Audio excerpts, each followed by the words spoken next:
Welcome back to the MVP podcast. We're here today with another special episode of Fight Club.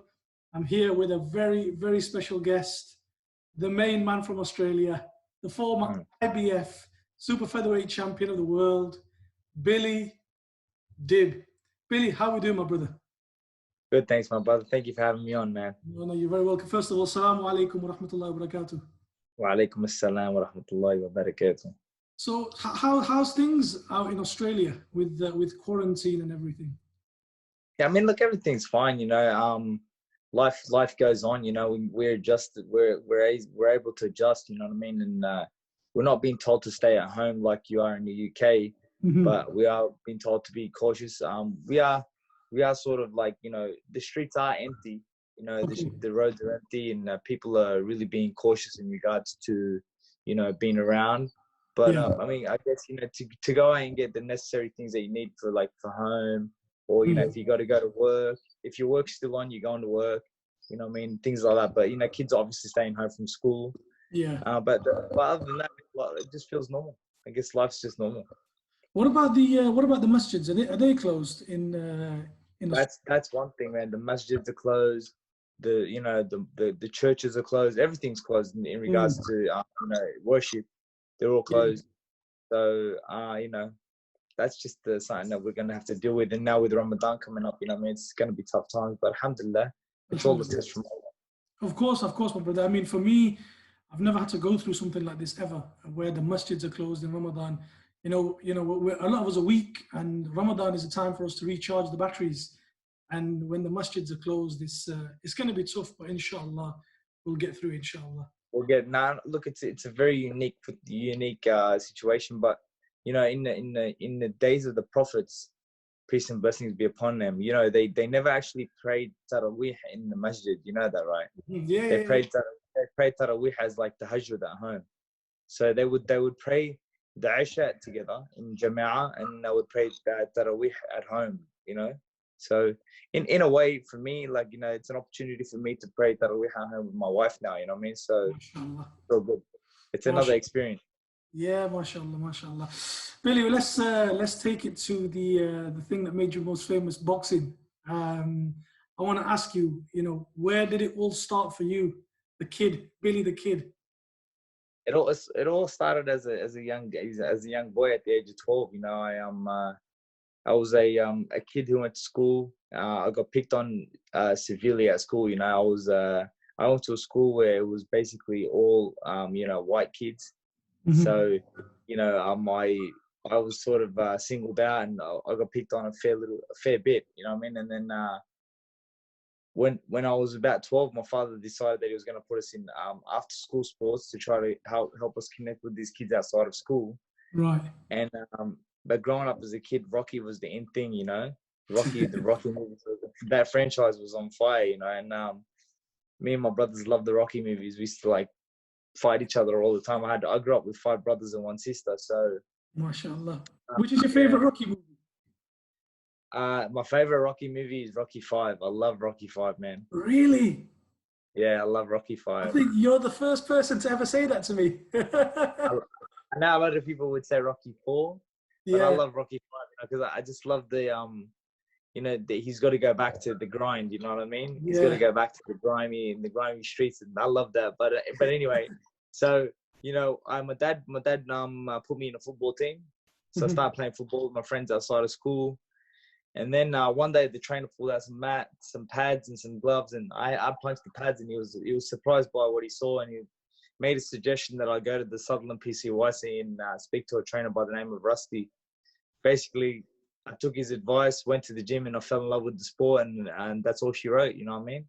113 amateur fights later, 98 wins, 15 losses. Decided to turn professional after having a motorbike accident and missing the Olympic Games. And just was on the grind trying to become world champion, and by the grace of God, alhamdulillah, it came happen. Alhamdulillah. You forgot the 3 national titles as well. You won 3 national Australian titles. Yeah, I did. I know. I mean, that was just a part of the journey to get me where I was. I won Australian championships. I won state championships. But all that stuff meant nothing compared to where I was headed, the destination of where I was going. So, you know, when obviously you said your father put you into boxing, well, he put you into sports, and then obviously the boxing came, the love for boxing came. When did you realize that this is actually for me? It's not going to be a team sport. I'm not just saying this, right? And a lot of people would say this, but I was very headstrong. You know, as a 12-year-old, I was pretty switched on, and I knew from the get-go that that's what I wanted to do. So I couldn't believe that you could, you know, you could actually be in a boxing gym and hit somebody and get away with it and not get into trouble. But I loved it. I just loved the whole competitiveness of one-on-one. Yeah. And you know what? Right from the get-go, as soon as I found out about world championships, Olympics, and all that became my instant dream. You know, and I used to tell everyone, anyone that would listen to me, I would tell them I was going to become champion of the world. You know, my own father, who supported me, was like, okay, but you gotta do something else just in case it doesn't happen. I was like, no, it's gonna happen, Dad. Don't worry. You know, and my brother's a politician in Australia, and he was the school teacher at the time. And the principal of the school, and he was like, no, you got to study something. And I was like, no, I don't need to study anything. I'm going to be champion of the world. And he's like, listen, but you need a fallback. And, you know, so I studied real estate. So I got a diploma in real estate just to keep my brother quiet.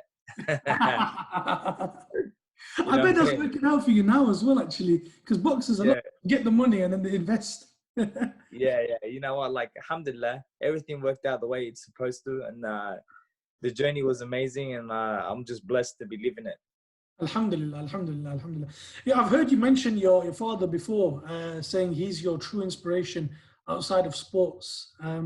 What is it about him? I mean, it's every father is unique, and they're also very similar as well in many ways. But what would you say about your dad that makes it special? You know what? I'm not just saying this, right? Because every child thinks his dad's an inspiration and da. But you know, my father's in his 70s, right? But my father's one of the wisest men I've ever met in my life. And you know, and my father, his situation is very unique. You see, my father, he was a very, very smart man, and he was destined for great things in regards to school and university and all that when he had come to Australia. But then when they come to Australia, my grandfather got sick. My dad became like the man of the house. He was the oldest brother, and he had 11 siblings. Okay. So then he had to go and fend for his siblings and work, and so he worked to give his brothers and sisters a better opportunity in life. And you know, in doing that, my father was he wanted to be an accountant, right? And my dad's a really smart man. Anyhow, it never ended up. Obviously, sometimes you have a plan, but Allah has a better plan for you, right? Of course. So my dad had plans. God gave him another route, and then you know what, he ended up you know, setting his family up, doing what he had to do. And then when he got married to my mother, he bought a convenience store in an area like that was far away from our kind of people, right? And basically for the next 10 years or so, me and my siblings grew up in this convenience store working. And like, you know, cleaning shelves and, you know, stacking the shelves and serving customers. So we learned all about customer service. My dad really wanted us to be like people that could relate to other people, and he wanted us to be people's, you know what I mean? You know, we learned to talk to people, we learned to serve them. You know, so customer service was our thing. So talking to people, we weren't nervous about talking to people because we were doing that on a daily basis. MashaAllah. Was his English good when he came here? When he came from? My dad's English was terrible, man. But now, it's funny because you should say that, because I was having an open conversation with him the day before yesterday. Yeah. And he was dropping these words like, man, I was like, wow, my dad really knows how to speak English really well, you know, like. Crikey, mate. I'll tell you, my dad's come a long way, man. And you know what? And now, you know, he's how can you say, getting the rewards of his labor. You know, he's getting the fruits now from the labor that he put in. You know what I mean? Like, my brothers, we all look after him. We all show him love. There's 16 or 17 nieces and nephews in our family now, and every one of them love him. It was his 70th birthday a few weeks ago. You know, we threw him a 70th party, and he was so surprised. He started to cry, and he's just a special man, you know. Yeah, that's wonderful, man. That's really good, man. That's soothing. That's soothing. For you, obviously, he sort of, you know, telling him and proving him right, that you can achieve this and that you can do this, and obviously now getting to the heights of winning the title. You know, what was your biggest struggle between sort of starting and to maybe today where you are now? You know what? Life is a struggle in general. You know what I mean? Life is one of those journeys. It's up and down. It's up and down. And you know, I just rode the wave. I guess I just rode the wave. And the biggest challenge in boxing is obviously, you know, you're going to run into a lot of hurdles. But for me, I was so determined on making people see who I was. You know what I mean? I wanted them to know who I was. I wanted them to see who I was. I put myself out there, you know what I mean? Like, nothing ever came to me. I chased everything, you know what I mean? Like, for example, when I went to America, I took a DVD with me when I was just 21 years of age. At the time, I was 13-0 in Australia, but I had no connection with America or anything like that, because like no one really knew who I was. I had gone to a training camp with Arturo Gatti. Oh yeah. And I had spoken to Pat Lynch, and you know, so I met a few people along the way when I was younger. But then when I was 21, I traveled to America. So when the first time I went to America, I was 6-0, right? I was 6-0, but I didn't go to any fights. I just went to a training camp with Arturo Gatti, because I had a sparring partner that helped me at the end of my amateur career, who was a sparring partner of Costa Zoo and Arturo Gatti and all these guys. And he invited me to come to the camp. And so I met Arturo Gatti's manager. And things never you know, went to that next level. But I was getting that experience, you know what I mean? I was getting in there with the American kids and doing a bit of sparring and what have you. And then when I was 13-0, Jeff Fennick took me to America to train alongside Mike Tyson for 6 weeks. And during that time, I took a DVD with me. And on that DVD, I had highlights of my 13 fights. And I gave him to, I went to a fight night where Israel Vasquez was fighting against Rafael Marquez in Vegas. Okay. And I gave the DVD to, I'm going to say Eric Gomez, who is the CEO of Golden Boy Promotions, or he's one of the bosses at Golden Boy Promotions. Yeah. And I asked him if you could pass it on to Oscar. Yeah. Then, subhanallah, I was in a Foot Locker shop, and I saw a photo of Naseem Hamed and this gentleman that was in the Foot Locker store on the wall. And I was like, 1 second, man. I said to the brother, I said, do you know Prince Naseem Hamed? And he's like, yeah, he's a good friend of mine. I'm like, wow, man, I know Nas really well. Me and him are really close. Yeah. And he was like, really? And I was like, yeah. I'm like, me and Nas have been close, man. We're very close. I said, I even fought on Ricky Hatton's undercard and started telling this guy all these stories. Yeah. And he's like, yeah, but Nas is in jail at the moment. I was like, nah, he's out. He got out. You know what I mean? Yeah. And okay, he got out yesterday, and because I knew Nas, because I was always in touch with his family and everything. You know? Yeah. Anyway, so then I was like, give Nas a call right now, and he called Nas, and Nas answered the phone, and he was like, man, this kid knows. Anyway, so then that guy that I was speaking to, he ended up being really close friends with Shane Mosley. Oh wow. And Bernard Hopkins. So he was really close with Shane and Bernard. But I was in California at the time, or I was in Vegas at the time, and Shane was in California when Bernard was in New York. So I was going to be too far to get to Bernard. So this guy, his name was Joe Mee. I gave him a DVD, and he gave it to Shane. He sent it to Shane. Wow. Shane saw it, and Shane contacted him and said, listen, get the kid to come down to California. So me and Joe Mee, we went to California alongside my boxing trainer, Haider. At the time, his name was Haider Hamoud, and we went down to California, and I met Shane. And anyway, Shane was like he's like, do you want to go to the gym? And I was like, I'd love to. Let's go, man. And we went to the gym, and I thought I was going to be doing pad work or just hitting the bag just to show him what I've got. Anyway, then I seen him like wrapping his hands up. I'm like, Shane, what are you doing? And he's like, I'm getting ready for training. And I was like, are you going to train too? He's like, yeah, we're going to spar. And I'm like, I'm going to spar you. And he goes, yeah. I'm like, hold on. Me, Billy Dib, I'm going to spar Sugar Shane Mosley. He's like, yeah, man, it's no big deal. And I was like, man, you don't understand. I grew up watching you get beat Oscar De La Hoya. I seen you, like, you're one of the greats, man. I'm like honored. And then as I got in the ring, and I was really tentative, you know, I was like really like, didn't want, you know. And then my trainer said to me after round one, he's like, listen, if you keep that up, he ain't going to sign you up. He's going to think you just look good on video, you know what I mean, against like, you know, second-rate opponents. So I went out there, started throwing these Prince Naseem uppercuts at him, coming from all these angles. Yeah. And I was going crazy, right? Because that's how I used to fight as an amateur. I'm going to post up a video on my Instagram later to show people how I used to fight. I used to come from all like sorts of weird angles, like Nas did, you know. Anyhow, after finishing with the spar with Shane, we got out of the ring and he's like, "Listen, champ, how would you like to be signed to Golden Boy Promotions?" And I was like, "Man, you serious?" And he's like, 100%. Anyway, so right at that point, man, after I finished sparring Shane, he contacted Oscar de la Hoya. And it's the exact conversation. I'm not adding no GST on here. I'm not lying about anything. This is the correct truth, right? So he rings up Oscar and he's like, "Oscar, how you doing?" He's like, "Yeah, good, good." He's like, "Listen, I had this kid in the gym, man. He looks just like Prince Naseem Hamed. Fights just like Naseem Hamed." Wow. And then it's what Oscar says to him. He had Oscar on speaker and Oscar goes, "It's funny you should say that because I got a DVD of this kid from Australia who fights just like Prince Naseem." You know, obviously, Nas was unique in regards to his power. I never had the power that he had, but that was Nas's trump card. But I never had that. But you know, God gives you everything. You know what I mean, that you have, and I'm just grateful for what I had. But when Oscar was saying that, I was freaking out, and then Shane was like, "Listen, I got the kid in the gym with me right now," and then Oscar was like, "We gotta sign him up." So next thing you know, I was signed to Golden Boy Promotions, and I had 6 fights.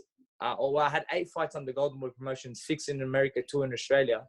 And the 6 fights that I fought on the undercard of Winky Wright versus I Corte. Yeah. Shane Mosley versus Colazo.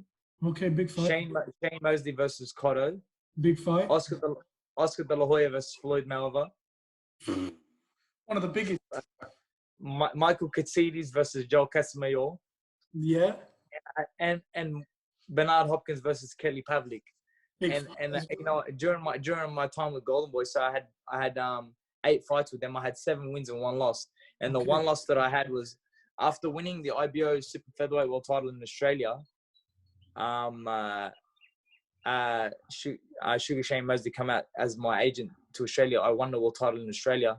We decided to move down in weight and challenge the WBO champion Stephen Loeveno so that I could try to capture some of that same history that Naseem Hamed had. That was my dream, to be champion in the same weight division.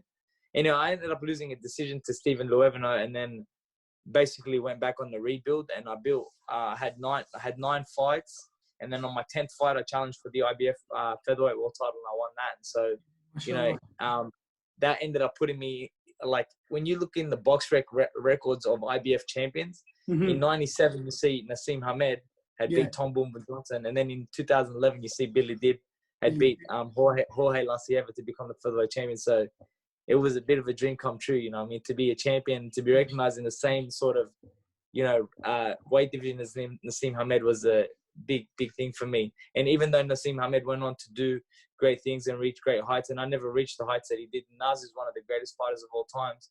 I was just proud to be, you know, even mentioned in the same sentence as some of these featherweight greats, you know.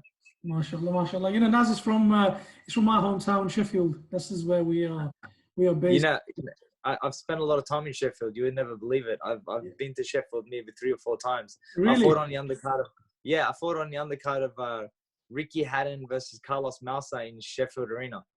Okay, I can't remember that fight. What year was that? I'm gonna say 2000 and I think maybe 2005. Yeah, I was still in school then. 2005. I fought on the undercard of Mausa versus Haddon in one of Haddon's WBA, or it was one of his world title defenses. Yeah. So it was awesome.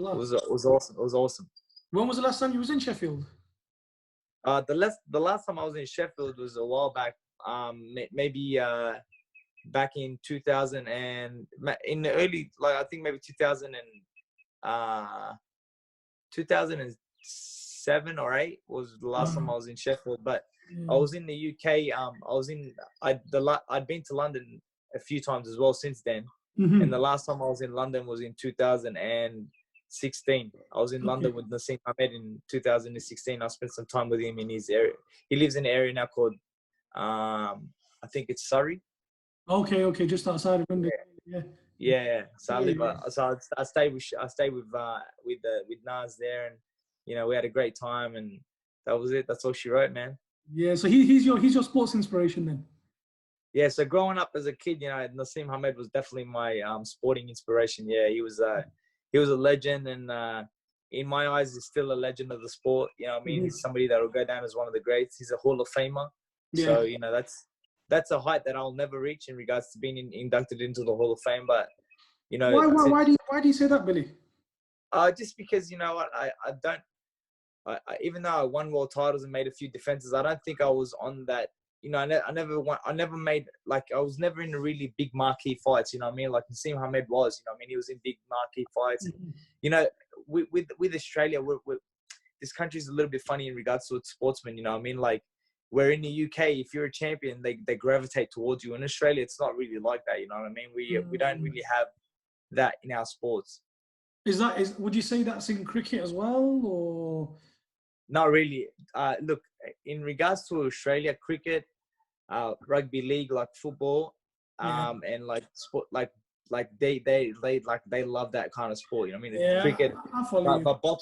but boxing is not one of them sports that the community really love. You know what I mean? It's like it has a select few. You know what I mean? But I'm just like, I'll be honest with you. Look, for me as a young boy, when I was 12 years old, my dream was just to become world champion. And to say that I've done that and done that twice over and defended my titles on several occasions, that's just a dream and a blessing come true. Like my little boy now is 5 months old. And me and my wife always talk about, she's like, our son will never box. And I was like, I'm not going to push him to do anything. I said, but listen, he's going to grow up knowing that his dad was a champ. You know what I mean? Because people are going to tell him. And he's going to hear people say, hey, champ, what? And he's going to, Dad, why do people call you champ? And I'm going to tell him, you know what I mean? Yeah. So, would you want him to box? Yeah, no, not really. Look, I just want him to do whatever he wants to do, but I'm going to push him towards his education, towards his deen. You know what I mean? I want my son to be, a really good.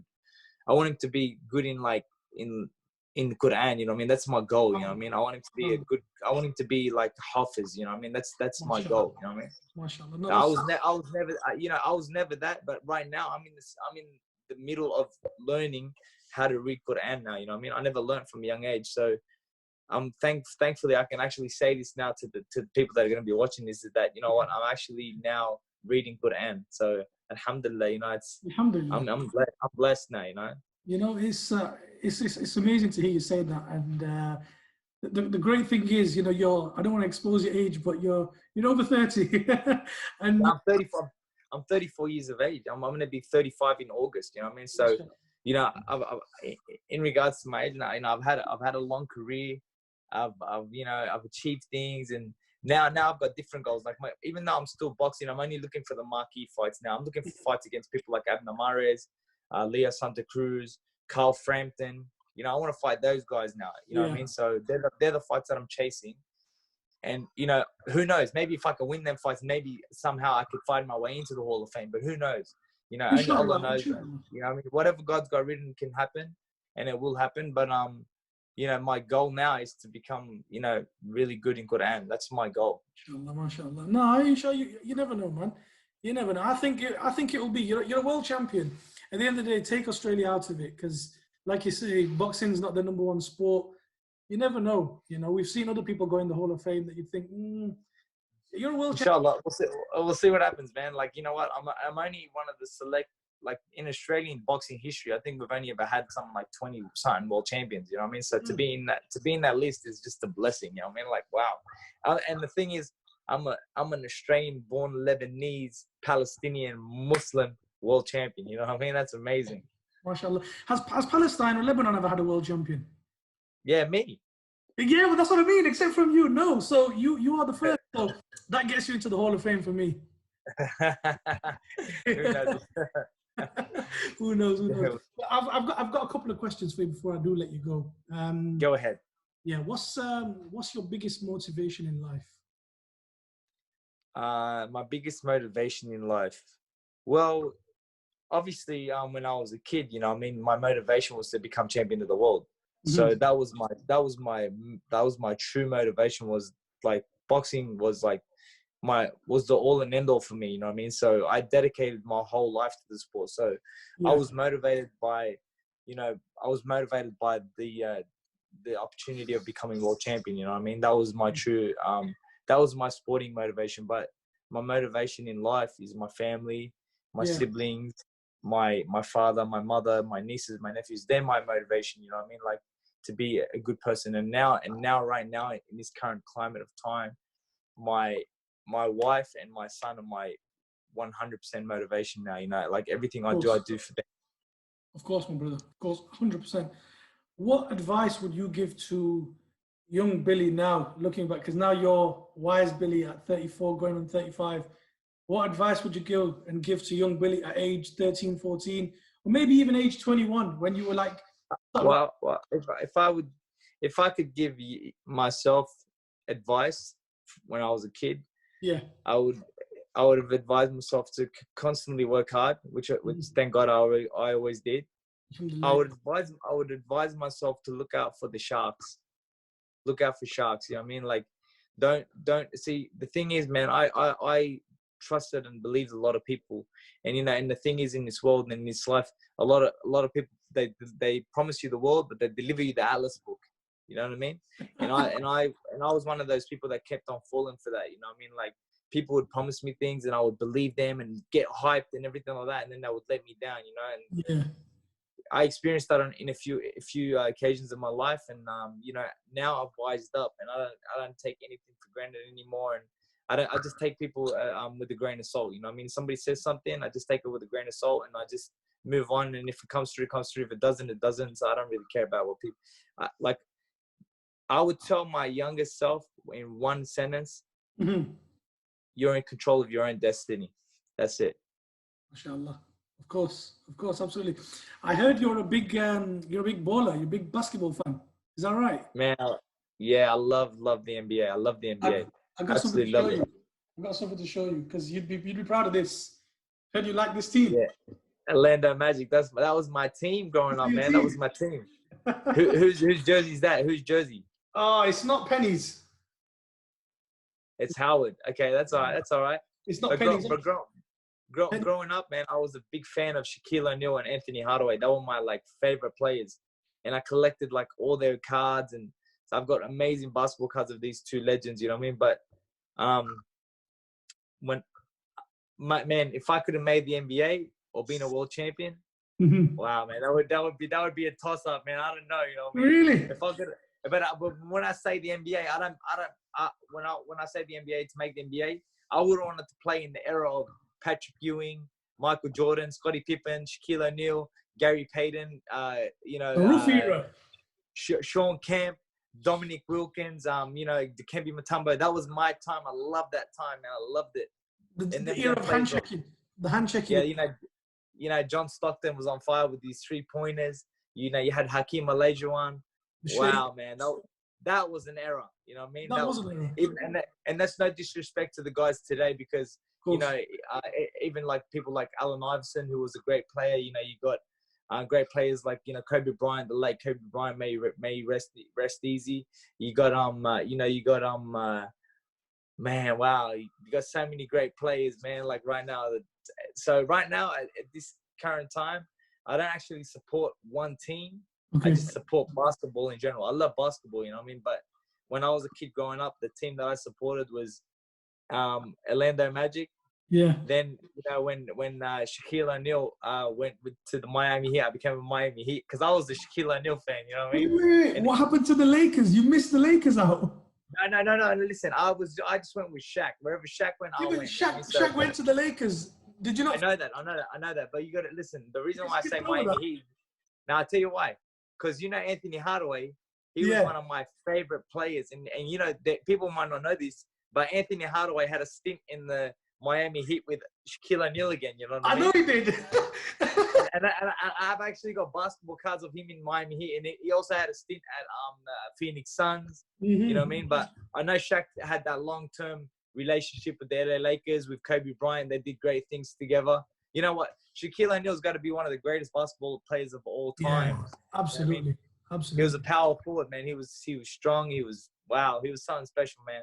No, absolutely. I tell you what, are you watching the Last Dance, the Michael Jordan documentary? I seen it on my Netflix yesterday, and I'm going to start watching it as of today. After this, I'm going to start watching it as well. This episode is probably going to come out at some point in Ramadan, because we've got a lot of guests coming on. already before and after. So this will probably come out at some point in Ramadan. But when this was recorded, The Last Dance just aired. So I want everybody to know we hadn't already seen it. Me and Billy haven't seen it as of yet. Yeah, that's right. We haven't seen it. And I actually was on Netflix last night with my wife, and I seen it, and I was like, oh my God, I got to put that in my favorites. Because you know what? When you think about that, like think about, take a moment in your mind and think about that. Scottie Pippen. Oh yeah. Dennis Rodman. Yeah. You know, Luke Longley. Yeah. Michael Jordan. You know, wow, what a time. What a time. You know what I mean? Paxson. And then Coach Phil. Wow, man. What a listen. How can you ever beat a team like that? You know what I mean? What a team. So one question: does the Lakers team with Shaq and Kobe beat Jordan and the Bulls? Oh, I don't know, man. I don't know. I just don't know. Shaq's your boy.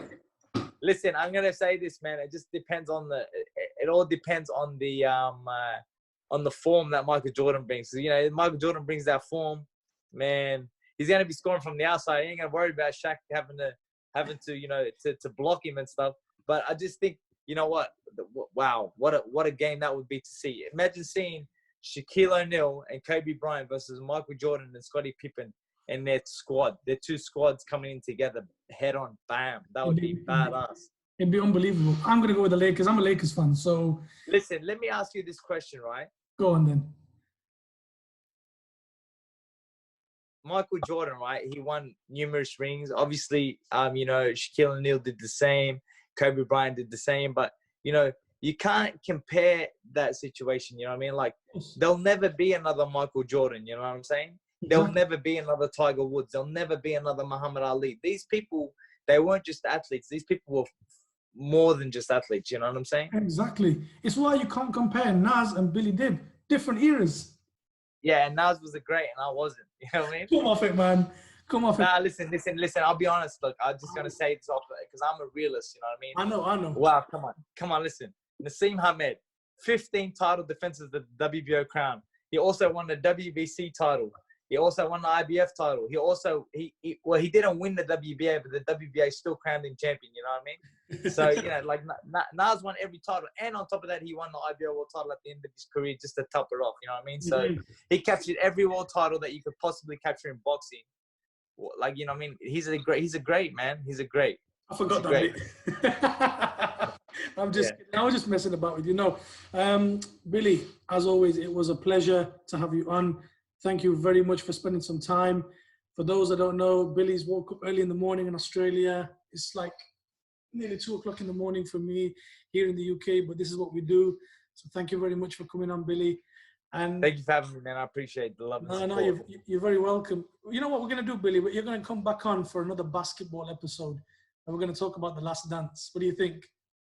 Damn, I'm going to start watching it, and then we come back on for that in Ramadan, inshallah. Inshallah. But before I let you go, Billy, one last question. What's the #1 rule of Fight Club? We fight in the club.